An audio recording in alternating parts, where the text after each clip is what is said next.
Hi guys, welcome back to another YouTube video. It's me once again, your coach AJ Palmos, at kung bago ka sa aking YouTube channel, click mo lang ang subscribe button and bell notification para like ang updated sa mga future videos natin. For today's video, ang pag-uusapan natin is all about heart disease. Ito po yung sinasabing number 1 cause of death sa buong mundo. Hindi lang po dito sa Pilipinas, bagkus worldwide. Alamin natin ano ba yung heart disease, ano ba yung mga signs and symptoms, effect, at kung ano yung solution na pwede nating ibigay para sa inyo. So kung ready ka na, samahan niyo po ako. Tara!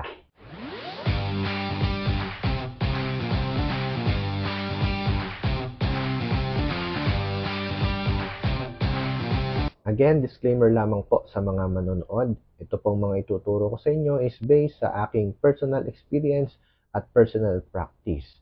Kung ano man po yung maririnig nyo rito, pakinggan nyo po, at kung kayo po ay interested na makinig, panoorin nyo po na buo yung ating video. Gagawin ko pong as simple as possible para po maintindihan natin and maibigay ko po ng maganda kung ano man po yung kailangan ninyo for our heart health. Umpisahan muna natin ano nga ba ang ibig sabihin ng heart disease. Cardiovascular disease is any disease involving the heart or blood vessels. Cardiovascular disease constitute a class of disease that includes coronary artery disease, heart failure, hypertensive heart disease, etc. A buildup of fatty substance in the arteries called atherosclerosis. Ang heart disease pala ay cardiovascular disease na ang involved dito ay yung ating puso at yung mga ugat sa paligid ng ating mga puso. Coronary heart disease, heart failure, hypertensive heart disease. Ito po yung mga classic example ng heart problem.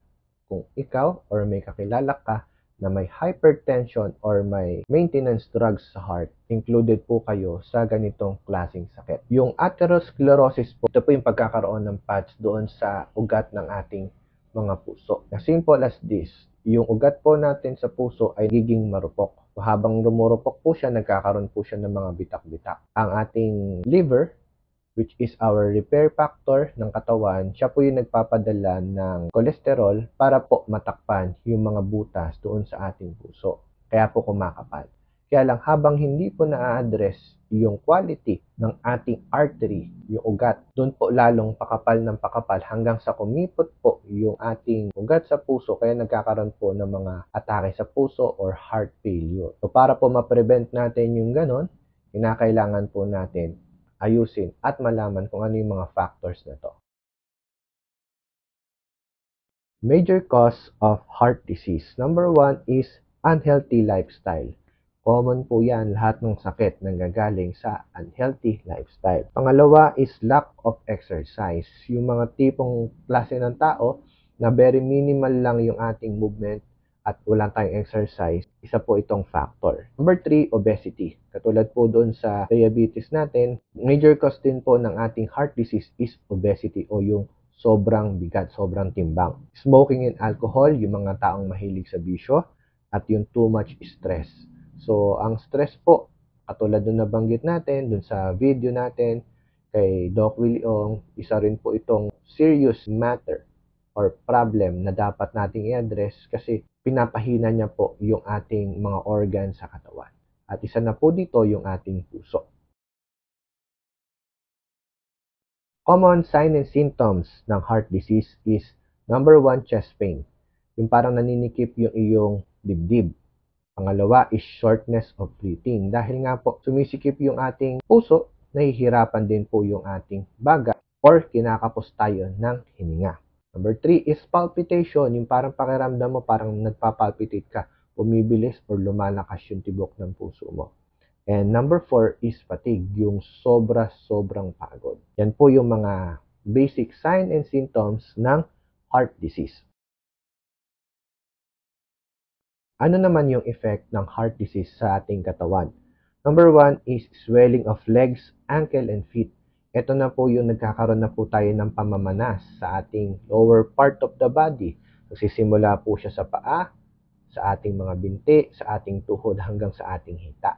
Pagka nakakakita na kayo na nagmamanas po kayo, possible po niyan, apektado na rin po yung ating puso.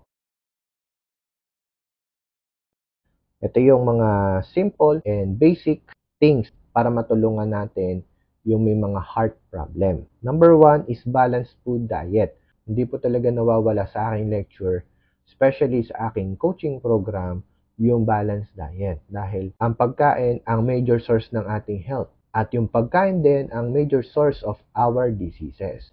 So kung maitatama po at mag-guide po kayo sa tamang mga pagkain at tamang gagawin, ito rin po yung reason kung bakit mas mabilis din po tayong gagaling. Ang heart disease po ay reversible din. At naniniwala po ako na ang heart problem, kahit po yung ating hypertension, ay treatable. Ibig sabihin, hindi mo pala habang buhay na kinakailangan mag-maintain ng gamot para lang mabuhay. Kinakailangan mo lang po ng mga ideas at mga programs para maibalik natin yung ating heart health. Number 2 is active lifestyle. Exercise po ito. Hindi po pwede lagi lang tayo nakahiga kasi pakiramdam natin lagi tayong pagod. It's a must. So lahat po yan ituturo natin or tinuturo ko po during our coaching session kasi ito po yung kailangan ng tao para po sa ating paggaling. Number 3 is counseling for stress management. Yung iba po, kinakailangan pa nilang magpa-psychiatrist para po maayos lang yung kanilang mental health problem. Actually, kahit sino po, pwede pong mag-counseling. Pero mas maganda po, punta po kayo dun sa mga marurunong, especially sa mga coach, na magpo-provide po sa inyo ng free counseling. Dahil ang mental health po natin, dito po nakasalalay yung tatakbo sa ating katawan. Kaya meron po tayong kasabihan na what the mind can conceive, the body will achieve. So, protektahan nyo po kung ano yung naglalaro sa isip at yun din po yung nangyayari sa loob ng katawan. So, better find the right person para tulungan po kayo pagdating sa ganitong pangangailangan. Number 4 is no more vices. As much as possible, wala pong taong gagaling ng 100% na tao pong pasaway or walang disiplina. Especially sa pag-inom, paninigarilyo, pagpupuyat, pagsusugal, kasama po talaga yan sa ating health. Especially sa inom at sigarilyo. Wala ho tayo halos nakukuhang benefits dyan. Occasionally, pwede po siya, pero kung ikaw ay may sakit kahit occasion, sana hindi po. Para hindi po lumala yung ating health problem. Number 5, take supplements like Sante Barley. With or without disease, kailangan po natin mag-barley.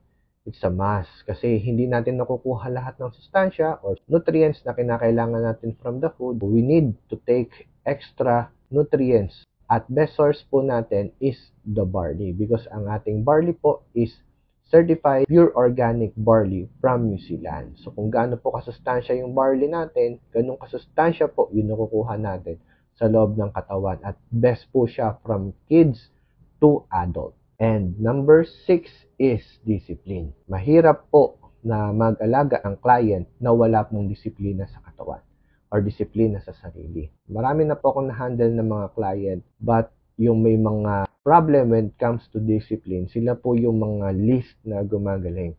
Because hindi nila na-absorb yung naituturo is because meron silang ego or pride na pinangahawakan. Dito po, basically, tinuturo po natin lahat and minomonitor po natin yan. Me as coach, dito po sa Sante, lahat ay welcome, especially doon sa mga personal na nagpapa-coach po sa akin and personal members po natin.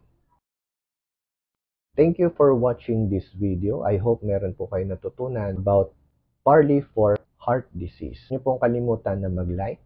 Huwag niyo pong kalimutan na mag-comment sa ating video.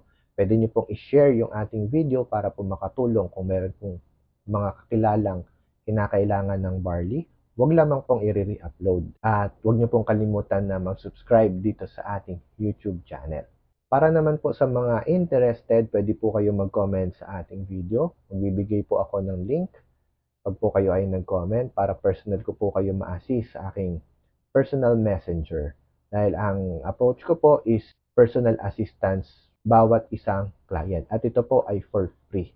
Free din po yung ating coaching session kung kayo po ay magiging member or client ko po dito sa Sante International. Maraming salamat po sa inyong panonood. I hope meron po kayong natutunan at makatulong po ito sa mas marami po pong mga tao.